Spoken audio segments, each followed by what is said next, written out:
Саламатсыз ба көрермен. Жантақтың емдік қасиетін білесіз бе? Бүгінгі видеом жантақтың іш қатып ауырғанда, жатыр мойнының эрозиясына, іріңді отит кезінде геморройға емдік қасиеті туралы айтатын боламын. Денсаулыққа пайдалы видеоларымды өткізіп алмас үшін каналыма тіркеліп лайк басып, достарыңызбен бөлісуді ұмытпаңыз. Жантақ шөлейтті жерлерде тамыр жаятын бұршақ тұқымдас өсімдіктің түрі.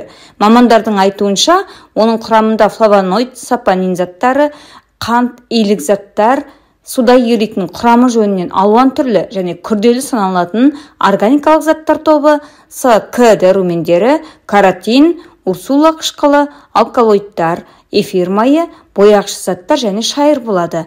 Медицинада шөптің жер бетінен шығатын бөлігі пайдаланылады. Кейде жемісі мен тамыры да қолданылады. Шөп құрғатылып, ұнтақ күйдегі дәрілік препарат жасалады.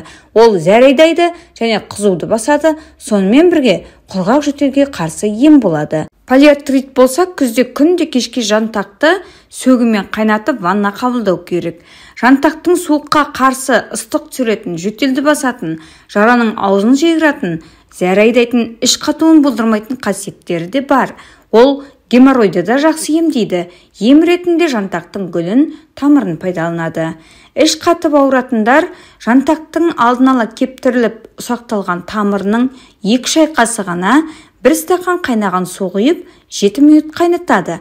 Қараңғы жерде 30 минуттай тұндырып суытады. Содан соң осы қайнатпаның бәрін аш қарынға бірден ішіп қою керек. Ішті жақсы жүргізеді.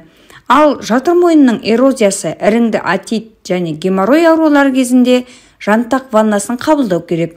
Ол үшін жантақтың 4 ас қасығына 500 мл қайнаған су құйып, оны 2 сағат тұндырып қояды. Содан соң онымен ауырған жеріңізді жуасыз.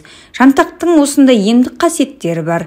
Дегенмен, оны пайдаланбас бұрын емдеуші дәрігеріңізбен кеңескеніңіз дұрыс. Бүгінгі видеом осындай. Видео ұнаса, лайк басып пікір жазуды және достарыңызбен бөлісуді ұмытпаңыз. Келесі видеоға дейін сау болыңыз. Ем шипалы болсын.